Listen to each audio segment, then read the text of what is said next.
Welcome back to another episode of Rock Boys Football, and the rich keep getting richer as Michigan is really just dominating the 2023 transfer portal. I mean, yeah, we're taking care of business on the football field, but we're getting ready for next year as Myles Hinton commits to Michigan through the portal. This guy's a former top 100 dude, offensive tackle for Stanford. He started for 3 years, has been all Pac-12 at Stanford. Basically one of those players that was really good at his former school and not hitting the portal because he couldn't play, more because the coach got fired, Stanford's program not really going in the right direction. And Michigan, at a position need, lands a massive one. Obviously, the younger brother of former defensive tackle for Michigan, Chris Hinton. Before we get into it, though, just want to say thank you guys for the support. It truly does mean a lot, especially the Michigan fans. You guys know that's who we rock with. We talk a lot of Michigan ball on the channel. So if you like talking Michigan ball and you guys do enjoy the content, the best way you can support the fellas is to subscribe to the channel, like the video, and then talk some ball in the comment section. We appreciate it.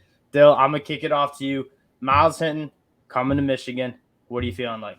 Yeah, this feels like a big one to me because I think when you watch the games that Ryan Hayes didn't play, we were rolling in Barnhart and Trente Jones and then Jeff Percy. Like, those were the three tackles you saw. You had a meaningful step down, in my opinion, from Hayes to those three. In Jones and Barnhart, I suspect one of them is going to be gone now, and that's Agreed. part of the game, and that's okay. But I think this is huge because I wouldn't have had faith in any of those three to step in and play left tackle at the level you would want to see out of Michigan. Yeah, and this is like the biggest position. Every team wants an offensive tackle through the portal. And Keontae Goodwin just entered in for Kentucky too. We were in the running for him out of high school, so maybe we get another. But we fill in a massive, not necessarily hole, but a position that we're a little bit thin in. And when you can get a very, very good left tackle to add, he's going to be starting, I presume, next year. But he's definitely, if anything, just going to add another quality offensive lineman. Michigan goes 7, 8, 9 deep on the offensive line.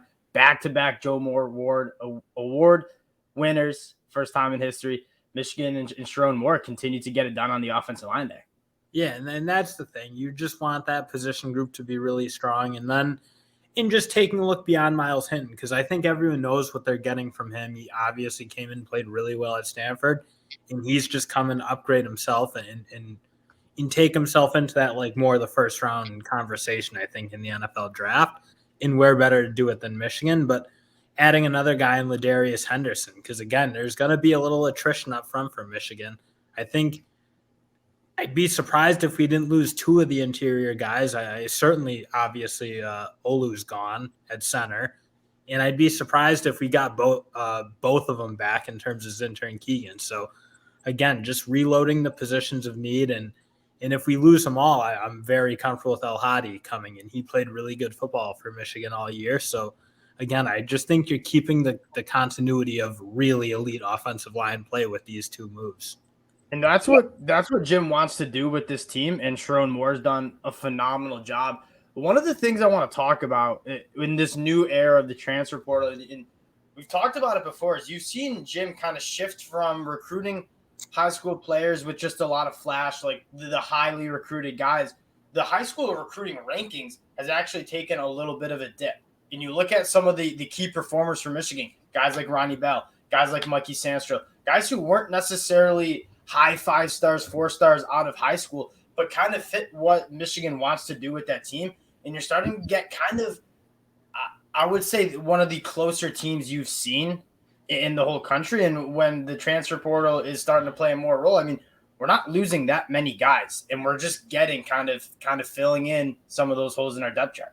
Well, that's the thing. It's like he's bringing in the culture guys that, again, those guys you mentioned, the Sandra Stills, the Bells, even like a Michael Barrett's been there. Mikey Barrett, my guy. I just feel like is another tone setter for the team. And so you have that core. And what they're doing now is replacing, just adding a few elite older guys in who have proved themselves already and just filling out the team that way. The only, I guess, unique guy here in this class is Ernest Hausmann, who I want to touch on because he was a true freshman at Nebraska, played really good football, and he's basically just like having recruited a high schooler in a sense.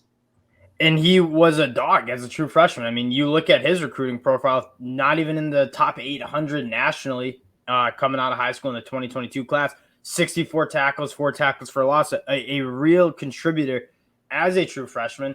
Now you get him, and he's got at least 2 more years of eligibility, probably more, and at another position where, yeah, we have some good backers. We're not sure who's coming back. Mikey Barrett still weighing his options. You're going to have Junior Colson back. That linebacker room seemingly to fill out in a pretty big time way.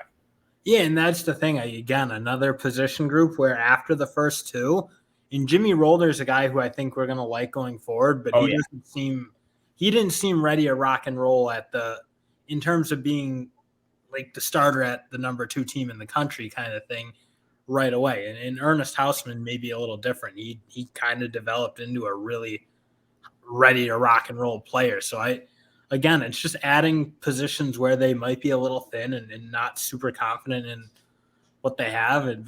But they're doing a great job filling the holes, which makes me really excited as much as people are getting on them about the 2023 class itself.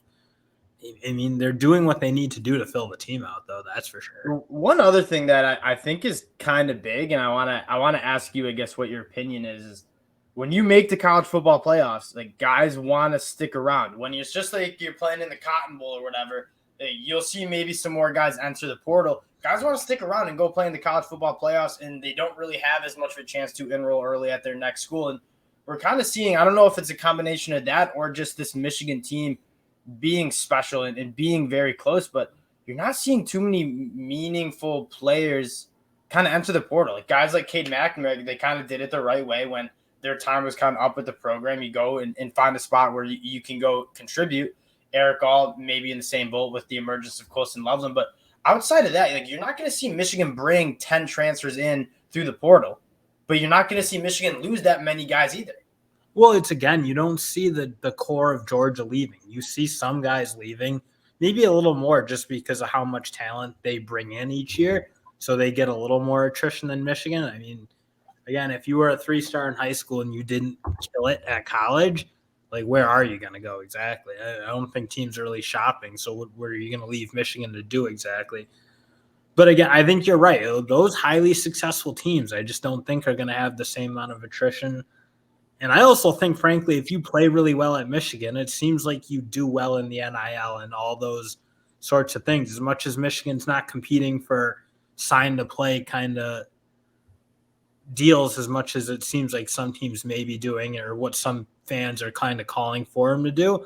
But again, I think Blake Corum, Donovan Edwards, JJ, all – I'm guessing they're pretty happy about what they do and are fairly well taken care of because that seems to be the route Michigan's going with the NIL anyway. So that's kind of my thoughts on why you won't see key core attrition, I think. And you're not gonna see what you're seeing with Michigan is they're not bringing in more than like 5 transfers. Even going back to last year, they're like the 2 guys they really brought in who were big names, Olu and Yabi Anoma, both guys who contributed immediately. We're not just taking random players through the portal. We're being very selective. You're getting 2 graduates in Myles Hinton and Ladarius Henderson who were proven good football players who kind of have some turmoil at their former programs, both Arizona State and Stanford losing their head coach. And then Ernest Hausmann, who also had his head coach fired, but was a very, very good player for Nebraska. So it's not like all 3 of these guys that we're bringing in are legit dudes who no doubt in my mind are going to contribute next season.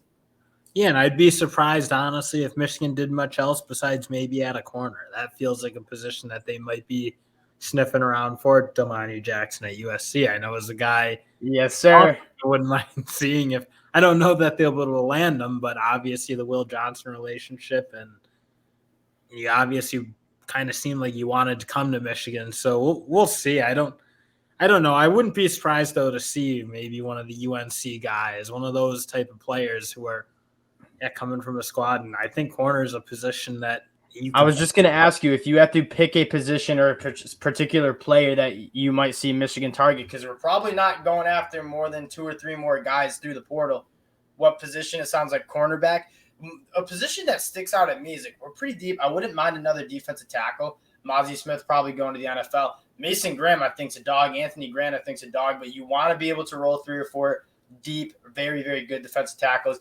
Wouldn't be surprised if we go there. And then a sneaky position that you might want to consider is running back. I know there's like talks about Braylon Allen coming to Michigan. I don't know if that'll happen, but if Blake Corum goes to the NFL, I mean, Donovan Edwards, and we kind of saw maybe a little bit of lack of depth at running back. I mean, Isaiah Gash was getting meaningful reps against Illinois in one of the biggest moments of our season. And we He's a could walk-on with it. We weren't running the ball. So I think you're right.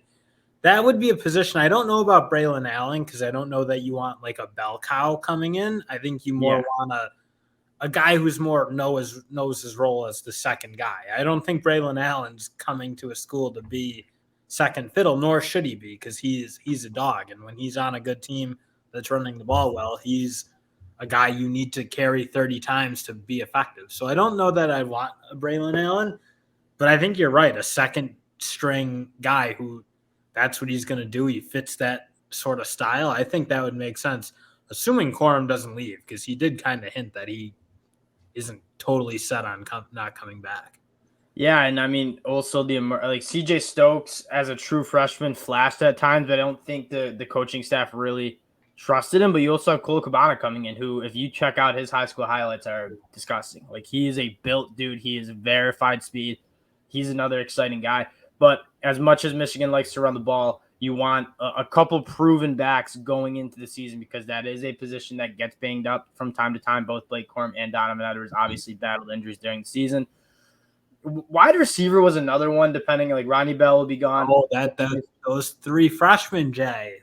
Yeah, you had some young wide receivers, but you don't really know what you have with those guys. And I mean, say Ronnie Bell chase anybody out at a position where it's like there's a lot of talent. That is true. That's what Michigan is. That's what Michigan doesn't want to do. Like, they want to be able to develop those wide receivers. But I think at times this year, I wish we had more of a dominant wide receiver on the outside. Cornelius Johnson obviously stepping up in the game of our season against Ohio State, but the consistency and the separation that wide receivers are getting, I feel like could have been improved. But there's not that many flashy wide receivers in the portal. Those young dogs. I wish we saw a little more of them. The Tyler Morris, the Amari Walker, Darius Clemens. I want to see all three of them play, and I don't want to chase any of them off because it feels like they want to be here, and I'm excited about what they can do. And that's what Michigan's doing. Like, we're not just going to like try to bail on our recruits that we've gotten from high school. Like, we want to stick with those guys, and we want to develop those guys. And the more transfers you bring in, the more guys you scare off, because there's only a certain amount of mouths you can feed. And